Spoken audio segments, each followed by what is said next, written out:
I was on a snooze cruise, I guess.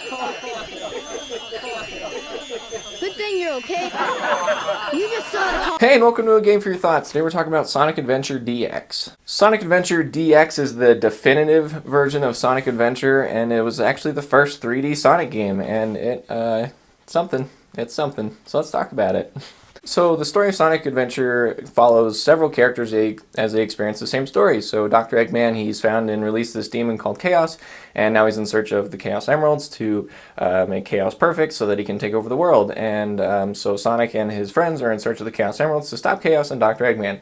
That's a lot of chaos, just like this game. So as you play through the game with the 6 different characters, you're going to find that it's essentially the same story, just seen from different characters, and not like different perspectives, but pretty much the same story, just with different characters in different situations. And you'll find a lot of continuity errors. There is so many continuity errors. There's characters there that wasn't there in a certain situation, or there's a character and it's like, you weren't there before, or you didn't do that. And you have characters fighting the exact same bosses in the exact same situations, and it's like, okay, what's like the real version of the story? It's like when you're like trying to figure out a situation, you're like, okay, what did you see? And then like someone says something, and then you ask someone else, you're like, okay, what did you see? And they say something very similar, but then like things happen in a very different way, and you're like, okay, who do I believe here? It's kind of what's going on here. The story itself was generally very uninteresting, and I really did not care. Like, the writing is terrible, and it's just ridiculous, and it just doesn't make a whole lot of sense. Like, I just really did not care at all one bit. Like, I was playing through this, I'm like, what's even happening anymore? Like, I really don't even know.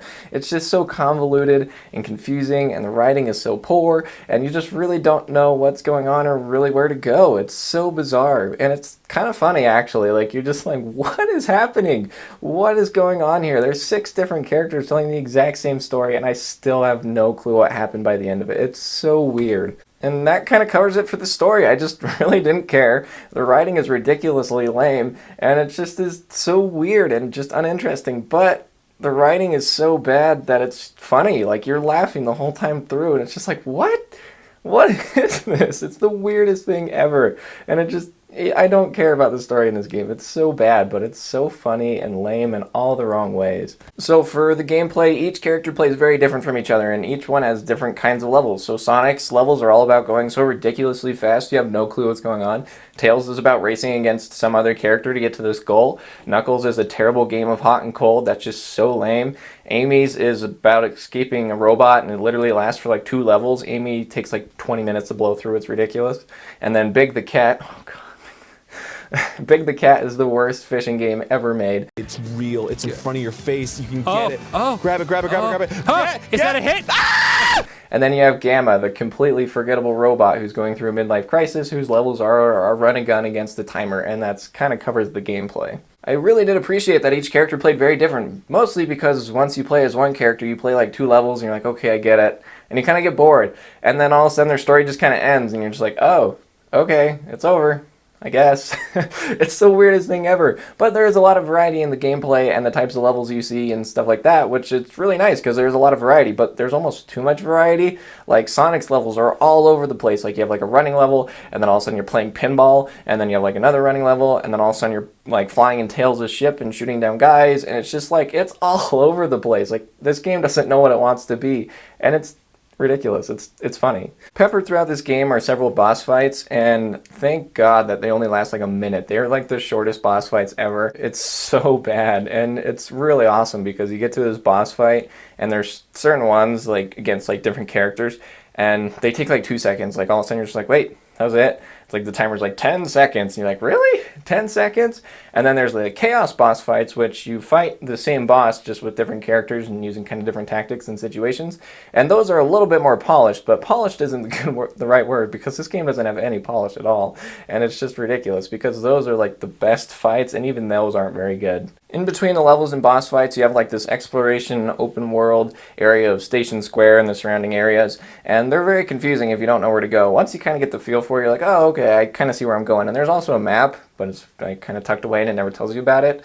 But if you didn't have your little floating, there's like this little floating orb, and if you touch it, it like gives you this excruciatingly vague hint of where to go. And so then you run around for a minute, and then you're just like, whatever, I'm just going to Google it, and then you Google it, move on with your life. That's kind of how the open world exploration goes, and that's literally kind of this whole game, to be honest. It's just really confusing, and then you kind of figure it out, and then you just move on, and then you're just like, wow, that was weird.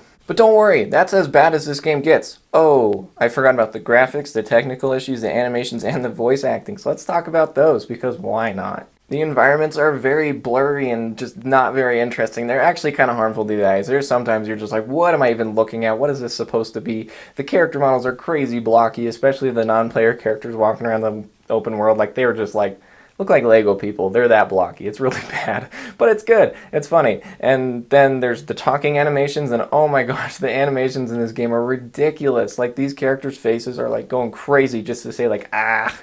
It's ridiculous. I can't explain. I don't even know. I don't know. It's crazy. And the endless list of technical issues, I swear, changes every single time you play. Like, you'll get in a situation and you'll just fall through the world, and it's just like, I don't even know what happened. And you'll even kind of like clip through and like see kind of like the environments in like their third dimensional space. It's really awesome. If you know anything about game development, you'll see like the environments and their position. It's really bizarre.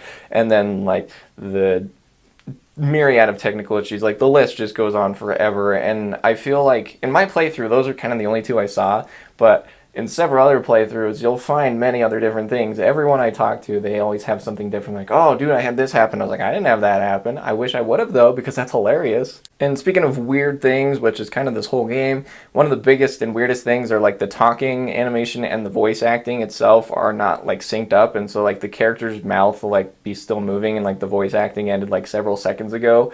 Or you'll be, like, having a conversation with someone, and like the music in the background is overly loud, and it's just ridiculous. Like, you can't even hear the characters because the music is so loud. It's so ridiculous. Which isn't always a bad thing, because the voice acting is pretty bad. I mean, it seems like the voice actors themselves don't even know what's going on, which is fair because I don't even know what's going on. And then they just like crank the music over the voice acting anyways. So like, when you can hear the voice acting, it's pretty bad, and when you can't hear the voice acting, it's pretty bad because the music is too loud. It's just a whole mess. This game's a mess, but it's ridiculously fun. The biggest thing I will give this game, though, is the music is awesome. I'm not gonna lie, the music in this game is a jam. I mean, everyone knows the music in this game. The Station Square theme song is probably stuck in your head. You know the one. And it's there. Crush 40 killed it with this music. I'm gonna be honest. I have Open Your Heart on my iPod, and I listen to it every once in a while just because it's a jam. The music in this game is awesome, except for when it's ridiculously loud, and you're just like, I don't even know what's going on. It's crazy, but like I said, it's probably the best part of this game just because it's so awesome. So, in the end, I have nothing but complaints about Sonic Adventure. This game is so bad. But, I'm going to be honest, it's a guilty pleasure of mine. For some reason, there's something about this game that keeps bringing me back.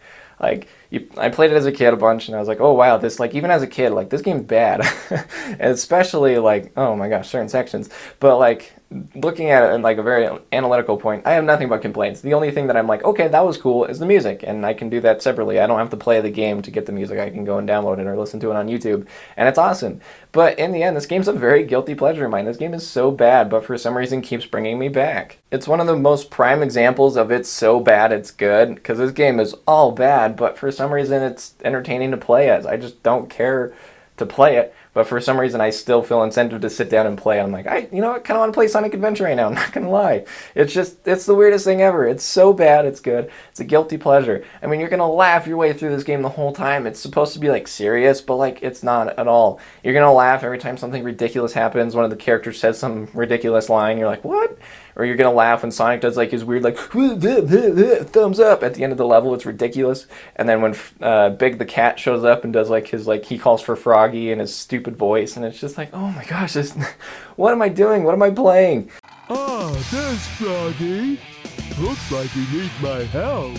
And I enjoyed the game for its whole 3-hour runtime. Like, it's not a long game at all, but for some reason I still had fun at the end of it, no matter how bad it was. But I can't wait to never play this game again. It's so bad, but I can't wait to play it again because it's so bad it's good. I'm going to play Sonic Adventure again, I guarantee it. And I think that's why this game has stood the test of time. This game could have just been annihilated like right as it came out, and nobody liked it. Then it like comes out again on the GameCube and the PC. Still nobody likes it, but for some reason we keep playing it. People keep playing it. People will be like, Sonic Adventure is awesome, because it is. It's so bad it's good. It's like The Room. The Room is such a terrible movie, but people love it. And that's Sonic Adventure, but for video games. And I absolutely think you should check out Sonic Adventure. As bad and ridiculous as it said, as much as the complaints I've just listed for the last several minutes, I think you should play this game. It's so bad it's good.